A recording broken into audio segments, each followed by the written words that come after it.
push high tier nightmare dungeons while also maintaining a good amount of single target damage, as well as maintaining your health and having a good amount of damage reduction, being able to push those high tier nightmares, and even a universal swap out to make it super easy to even fight Lilith, then I got the build for you. What's up, Warriors? We're back in the video to check out all things Diablo 4. Let's just get right into the skill tree. And we first up do have to take Firebolt. We have to take 2 of 2. And I know I had a question asked on one of my other videos where it asked, why do we take an auto attack if we don't use it at all? 1, because we're using this enchant, and 2, because we have to take 2 in order to get to this next section here. We then go into Ice Shards and pump those out. We'll go into Enhanced Ice Shards, as well as our Destructive Ice Shards, which is going to apply that vulnerability. Now, we have Devastation here, as well as 2 and Elemental Dominance. However, this is something that you'll take later on. If you are leveling, you're going to just avoid that for now. If you are leveling, if you're level 50, go ahead and put that in. We'll come down here. As soon as we get here, I have to go into Glass Cannon. If you can't handle the damage mitigation just yet, then go into Ice Armor, then go into Glass Cannon, then go into your Frost Nova, then go into Flame Shield and Teleport. These can be interchangeable. We have the item contribution here, so we have it on our bar, but we don't have to put any points in here because we're not taking anything else. Into Flame Shield, we go into Enhanced Flame Shield for the movement, and then Mystical Flame Shield I really do enjoy because it lets me put down a lot of blizzards at the very beginning of a fight, and that way I kind of don't have to use all my mana at the start, and we also get that higher increased blizzard duration. When we come into Ice Armor, we'll go into Enhanced Ice Armor, but that's it. When we go into Frost Nova, we'll come down into Enhanced Frost Nova, and then Mystical Frost Nova for that vulnerability. We'll come into Elemental Attunement. However, this is something that you will avoid if you are leveling, at least for now. Maybe just put 1 or 2 points in. Don't max it out. However, we will max that out eventually. We come down in here, again, Precision Magic. These 2 I would avoid so a little bit later in your leveling, as they're not super required, and they're kind of just like off the beat. However, for now, we will put 3 of 3 in there, and then Align the Elements is going to be something that you would grab first if you are leveling. When we come down in here, we're going to Icy Veil. We'll go 3 of 3 Snap Freeze and 3 of 3 Cold Front. However, if you are, again, leveling, we're going to grab Blizzard first. We'll go into Enhanced Blizzard, and then we'll go into Mage's Blizzard.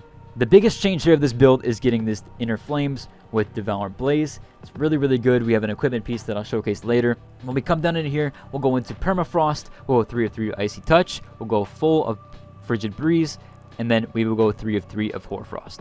Come down here, we'll grab the Avalanche passive, which is our bread and butter for this build. Now, as far as our kind of setup here for our Paragon, we will come back into here, and I'm going to have a link down below for the entire Paragon board. I've done some experimenting with the 6th board. I've done some experimenting with the build, the exact build that downed Lilith with the Blizzard build, and finding out that my damage was actually a little bit higher with what I had, and that might be for a few things, but this is what I'm going to go with for now for the build. I'm going to go over exactly what glyphs I have and what legendary board are on each, but if you want to see exactly what I chose, I'll have the board down below so you can kind of see exactly what I'm picking. First up, we're going to go on Enchanter. Now, this is one that I've been experimenting with. We could definitely go Elementist. However, I've kind of noticed that my damage is a bit lower than Elementist. Now, this might be because I'm at level 16 with it. I have a bunch of glyphs at level 21. I've been leveling like crazy, so really been experimenting with this stuff, and have even had this one at level 15 that we switched out eventually. So it is what it is. Moving on, to our first board, we do have Frigid Fate. However, if you're leveling, I'd probably recommend to take this board first, which is the Icefall. All you'd have to do is really just flip this over and kind of do a different direction with it. Literally the exact same thing, just putting this board here and this board over here. However, since we've already leveled up, I don't really care on switching it. We'll come over here and we'll take the other stuff there. And for our glyph, we're going to take Exploit. Going to give us a nice vulnerability damage. We come over here, we will take damage to burning enemies on Flame Feeder. This is a good one here with our Icefall board. Coming down to our next board here, we will go ahead and take the Enchantment Master board. However, we're not going to grab that. We are only going to put in the Control Socket or Control Glyph here, which does 150% to damage crowd control. Really good there. Our last board here is our Burning Instinct. We will come into here and take our Glyph Socket for critical strike damage with core skills. Really good there. Going to do a lot of damage for us and help us out a ton. However, for a Blizzard fight, this is the one that we would probably swap out for something completely different like Frostbite. We'll go ahead, switch in Frostbite there, and we'll switch out some of the aspects here as they're not dexterity, we need willpower. So for now, that's going to be an easy swap out if you want to fight Lilith. There are a few other places that we could swap it into that we'll talk about maybe later. Now, moving on to our gearing items, we'll go over this very quickly. We'll go over the kind of the stat priority, although there's tons of guides out there for stat priority, as well as some of the legendaries. So first up, we do have the helm. You're probably going to want max armor on here, or at least armor percentage, max life. I have max mana on here. There's a few other things you could take for armor and damage mitigation. However, I do like the lucky hit chance with barrier. We're also going to take barrier on the elites. However, this is something we'll swap out for the Lilith fight if we end up taking that. Now for chest piece, you're definitely going to want a lot of damage reduction on it. At least damage reduction from either distant or close or both, as well as main damage reduction stat. And I take frost skill damage and int. I do like those. I probably will swap out for maybe another damage reduction later on. However, now we're also going to take the 45% increased armor, which is really going to help us in those later level dungeons or later higher tier nightmares. Moving on to our gloves, we have the 4 ranks of ice shards, we have the crit chance, and the primary resource gen, which I think are pretty much not required, but they're pretty much up there. And then I like to take lucky hit chance, but you're more than welcome to swap out lucky hit chance or any of these. We also have deal 23% increased damage while we have a barrier active. That is pretty much a must. Does a ton of damage for us. It's really going to help us out a lot. Next up, we have our pants. We have damage mitigation here. A ton of damage mitigation. So damage reduction from close enemies. We have a base stat of damage reduction. We also have some max life. And we have plus ranks to Blizzard. However, that plus ranks to Blizzard can be swapped out for more damage mitigation if you need it. And damage either from distant enemies or just some type of damage mitigation in general. Maybe even total armor. For our imprint, we have 24% less damage from crowd control or vulnerable enemies. I do think this is pretty much kind of a must in these later level dungeons, or these later level things, especially even when the Lilith fight, we want to take damage reduction from her. Now next up for our boots, we have Frost Nova. I think is a must. It's really big. We have move speed, probably a must, and then mana cost reduction, another must mainly, and then even int. These are pretty much all musts here, although these can be easily swapped out for something else like CDR, things of that nature. For our Lego, though, we are going to go 20% increased crowd control damage with enemies that are unstoppable. You deal 40% or 47% increased damage to them, and this can roll, obviously, to a different number.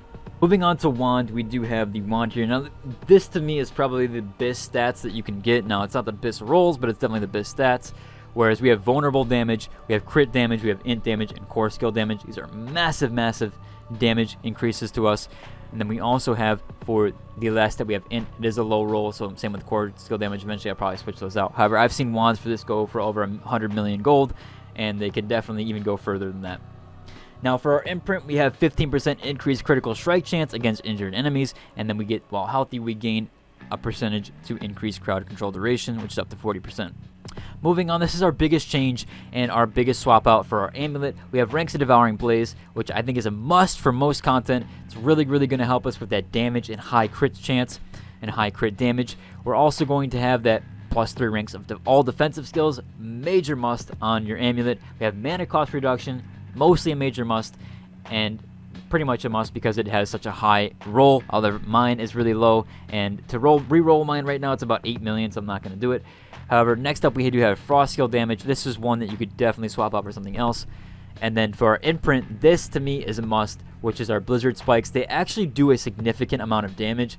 We end up finding out that they actually do a lot of damage. In fact, in the Lilith fight, you're just casting Blizzard because of how much Ice Spikes do for chilling and damage-wise during stagger phases.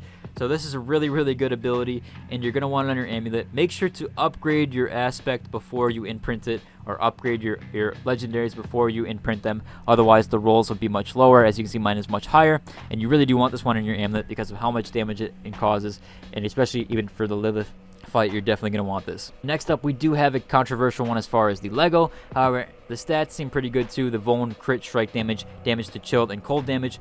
Damage to chilled is usually swapped out for either resource gen or something else. However, I do like the cold damage, and I got a max roll of damage to chilled, so I'm going to leave it like that. I think it's a pretty good take. And then the skills, up to 20% damage increased based on your available primary resource.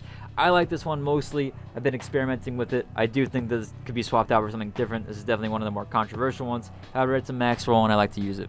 Now, next up, we have crit strike chance, cold damage, vuln damage, and crit strike damage on your ring.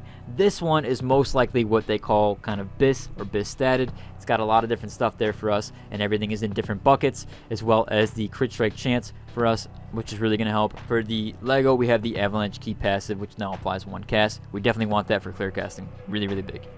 And then last up, we have my offhand, which I did end up swapping out. We have some mana cost reduction here, cooldown reduction, lucky hit chance. We don't really need per se, but the primary resource gen I do think is really, really good as well.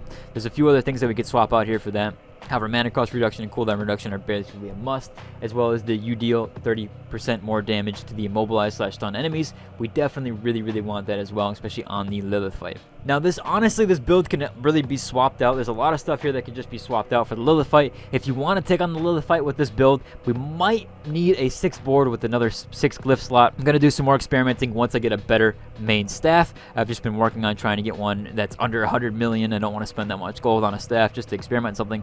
So I'm trying to get a staff that's actually decent. However, if you really did want to take on Lilith, I would just remove all you could from ice spikes here.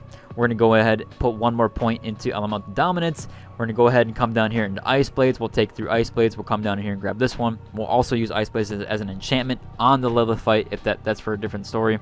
And then we'll also grab deep freeze, and we'll remove some points from things like cold front, things like that, and then we'll pump out blizzard a little bit, but we'll keep everything mostly the same aside from maybe getting rid of devouring blaze, although this does help with critical strike chance, so we probably will still use it on the Lilith fight.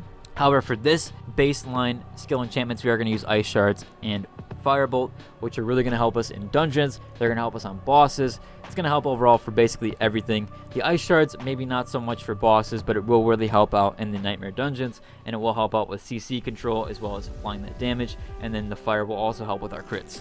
That should about cover for the build. If you liked today's video, like and subscribe. Until the next one, deuces.